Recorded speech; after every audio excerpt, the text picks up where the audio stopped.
अस्सलाम वालेकुम स्टूडेंट। हमने प्रीवियस लेक्चर में जो सेकंड चैप्टर था हमने वो पढ़ा था, जिसमें हमने इथिकल प्रिंसिपल पढ़े थे। इसके अलावा इथिकल प्रिंसिपल हमारे पास टोटल 5 थे, जिसमें हमने सबसे पहले ऑटोनॉमी पढ़ा था, उसके बाद कॉन्फिडेंशियलिटी, जस्टिस, नॉन मैलिफिसेंस, बेनिफिसेंस पढ़ा था।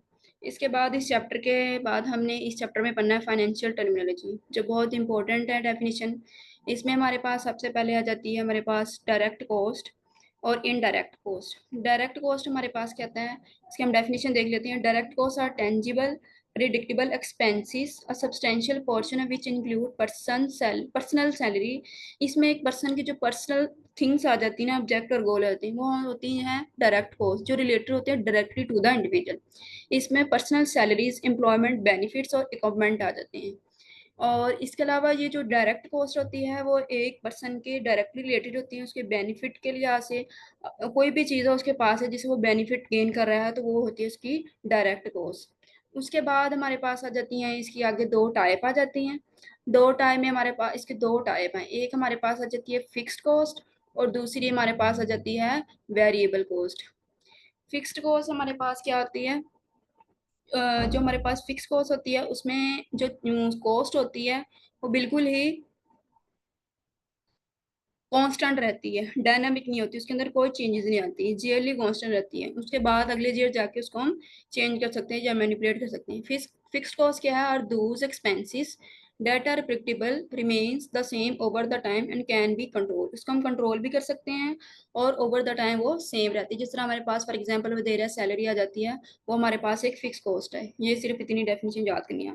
उसके बाद हमारे पास आ जाता है वेरिएबल कॉस्ट। वेरिएबल वो कॉस्ट होती है जो हमारी जो कॉस्ट होती है वो डायनामिक होती है, टाइम के साथ चेंजेस होती है। जिस तरह टाइम आगे प्रोग्रेस करता जाएगा, उसी तरह ये जो कॉस्ट है वेरिएबल वो चेंज होती रहेगी। इसमें कहता है those cost that in case of health care organisation depend upon the volume पे डिपेंड करती है। The number of the meal prepaid for example depend on the patient science. For कह रहा है कि एक पेशेंट, अगर हम जो पेशेंट की मर्दमशुमारी की बेस पे हम खाना तैयार करते हैं, तो वो डिपेंड करता है कितने पेशेंट है, उनका वॉल्यूम कितना, उसी के लिहाज से वो जो खाना प्रीपेयर ही रहता है वो कांस्टेंट ही रहता है। जिस तरह अगर पेशेंट का जो वॉल्यूम है या सेंसेस है उनकी कम हो रही है लो, तो खाना भी कम ही प्रीपेयर किया जाएगा। इसी तरह अगर ज़्यादा वॉल्यूम में है या ज़्यादा लार्ज में है पेशेंट है एक वार्ड के अंदर, तो उनके लिए खाना भी ज़्यादा ही प्रीपेयर किया जाए। या आपने सिर्फ इतनी डेफिनेशन याद करनी है। सबसे पहले डायरेक्ट कॉस्ट है। डायरेक्ट क्या की फकत दो टाइप है, फिक्स कॉस्ट और वेरिएबल कॉस्ट। उसके बाद हमारे पास आ जाती है इनडायरेक्ट कॉस्ट।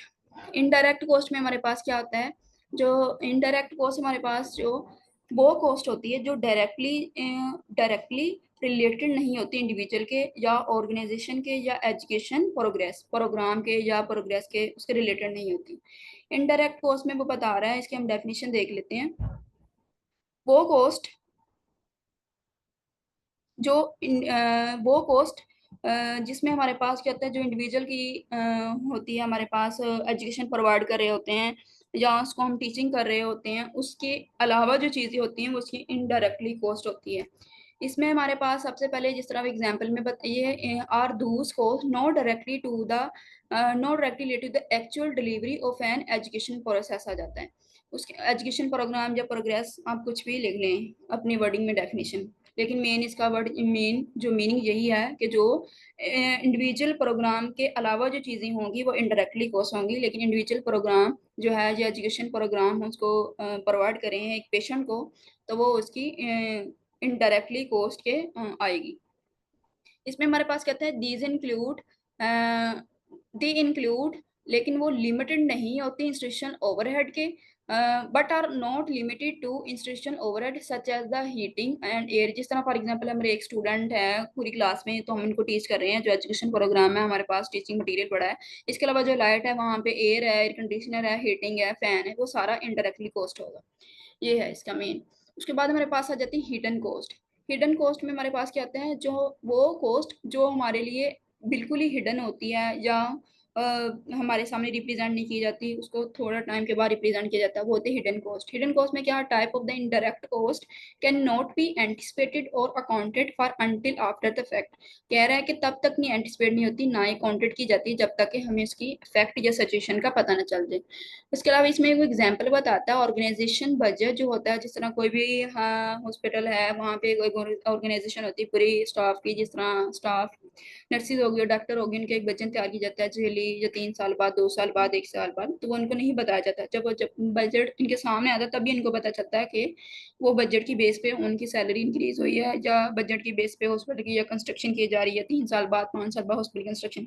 ये सारा कुछ हमारे पास हिडन कॉस्ट में होता है। उसके बाद हमारे पास आ जाती है cost saving, cost benefit and cost recovery. ये भी बहुत टर्मिनोलॉजी इंपॉर्टेंट है। सबसे पहले हमारे पास था cost saving.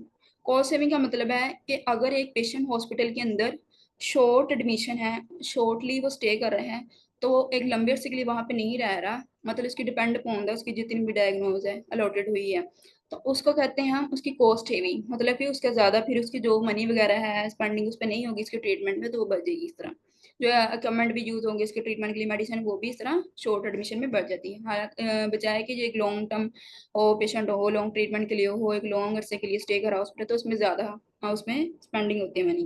When patient length of the stay are shorten और fall within the allotted diagnose related group time frames, patient who have fewer complication and use less expensive service will yield a cost saving for the institution, hospital के लिए institution। ठीक है, ये होती है हमारे पास cost saving।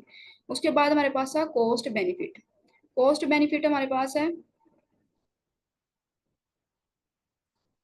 Cost हमारे पास benefit वो होता है अगर एक पेशेंट जो है रह रहा है हॉस्पिटल के अंदर इंक्रीज, अगर हॉस्पिटल के अंदर ट्रीटमेंट्स कर रहा है तो वहाँ पे उसकी सेटिस्फेक्शन है कि हाँ मेरा अच्छा ट्रीटमेंट हो रहा है, सर्विसेज को जो दे रही है इंस्टीट्यूशन उसको प्रोवाइड कर रहा है, उसकी जो मतलब है कि हम उसको दे रहे हैं तो उसका मतलब कोई ना कोई बेनिफिट है, उसका ट्रीटमेंट हो रहा है, उसकी जो इलनेस है वो डिक्रीज हो रही है, डिजीज है वो उसकी रिकवरी की तरफ आ रही है, तो उसको कहते हैं कॉस्ट बेनिफिट। मतलब जो हमने इसको चीज प्रोवाइड किया उसको कोई ना कोई बेनिफिट है।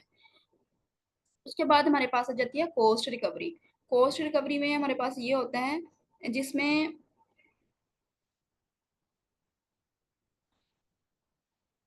cost recovery result when either the patient or the institution pay a fee for the education services that are provided।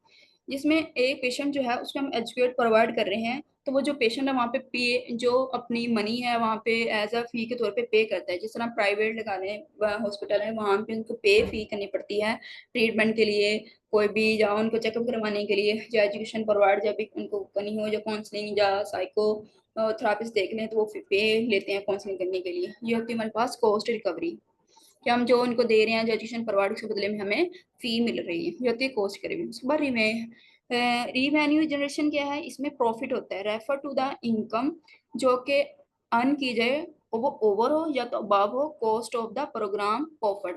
जितनी मतलब फॉर एग्जांपल हमने एक पेशेंट को एजुकेशन प्रोवाइड करनी है, जो अगर एक वार्ड के अंदर है पेशेंट है तो हमने उनको जो ट्रीटमेंट देना है, हमारी लिमिट ये थी कि हमारे पास 100 तक थी कि हमारी इतनी सेविंग होगी, लेकिन अब हमारी जितनी ऑफर की हुई थी उससे ज़्यादा होगी, 100 से 200 होगी या 150 होगी, तो ये हमारे पास होती है रिवेन्यू जनरेशन हो जाती है।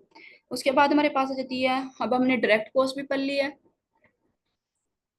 डायरेक्ट कॉस्ट में हमने पढ़ा है, ठीक है, ये टेंजेबल होती है, प्रेडिक्टेबल एक्सपेंसेस होते हैं, ठीक है, और इसके अलावा ये सब्सटेंशियल पोर्शन होता है। उसके बाद हमने इसकी दो फर्दर टाइप पढ़ी हैं, जिस हमारे पास फिक्स्ड कॉस्ट होती है और वेरिएबल कॉस्ट। फिक्स जो कांस्टेंट रहती है, वेरिएबल जो कांस्टेंट नहीं रहती। इनडायरेक्ट कॉस्ट पढ़ी जो कि एजुकेशन प्रोग्राम के डायरेक्टली रिलेटेड नहीं होती, उसके अलावा जो चीज़ होती हैं वो इनडायरेक्ट कॉस्ट होती हैं। उसके बाद हिडन कॉस्ट आ जाती है। हिडन कॉस्ट में वो होती है जो हमारे पास रिप्रेजेंट सामने नहीं किया, जिसको ना तो हम अकाउंटेड तब तक नहीं कर सकते, ना ही एंटिसिपेट, जब तक कि हमें सिचुएशन का या फैक्ट का पता ना चल जाए। उसके बाद हमने पढ़ा है कॉस्ट सेविंग, कॉस्ट बेनिफिट और कॉस्ट रिकवरी। कॉस्ट सेविंग वो होती है जिसमें एक पेशेंट जो है शॉर्ट एडमिशन के लिए हॉस्पिटल में है, ये शॉर्ट एंड स्टे है, उसकी जो भी इसको लोटेड डायग्नोज के लिहाज से वो रह रहा है, तो उसको कम कॉम्प्लिकेशन है या उसकी सर्विसेज जो उसको कम प्रोवाइड की जा रही है, मतलब कम बच जाती है, तो उसको कहते हैं कॉस्ट सेविंग। और कॉस्ट बेनिफिट क्या है, कॉस्ट बेनिफिट वो चीज़ होती है जिसमें एक पेशेंट को हम प्रोवाइड करें एजुकेशन या ट्रीटमेंट, तो वो उससे सेटिस्फेक्शन हो रहा है उस सर्विसेज के बदले, हम उसको सर्विस प्रोवाइड करें हैं तो वो उसको उसके बदले में हम उनसे पूछते हैं कि आपको ट्रीटमेंट अच्छा हो रहा है, तो वो उसकी सेटिस्फेक्शन, उसके जो रिस्पॉन्स में जो क्वेश्चन करके आंसरिंग में बताता है, तो वो उसकी होती है सेटिस्फेक्शन पता चलती है, इससे होता है कॉस्ट बेनिफिट। उसके बाद कॉस्ट रिकवरी वो चीज़ होती है जिसमें हम एक मनी पे करते हैं, जब फी पे करते हैं। कॉस्ट रिकवरी वो होती है जिसमें एजुकेशन प्रोग्राम हम लेना चाहते हैं या टीचिंग लेना चाहते हैं, या कोई भी साइकोथेरापिस्ट है जो वो देना चाह रहा है, और उसके पास कोई भी आता है अपॉइंटमेंट के लिए, पेशेंट दी जाती है, तो उनको वहाँ पे पे जो है फी जो है पे करनी पड़ती है। उसके बाद रिवेन्यू जनरेशन में ये होता है कि अगर एक हमारी जो कॉस्ट की लिमिटेड रहती है 100 है, तो हमें मिल रही है 150 मिल रही है, 200 मिल रही है, तो वो रिवेन्यू जनरेशन होती है। उसके बाद प्रोग्राम प्लानिंग एंड इम्प्लीमेंटेशन आ जाती है।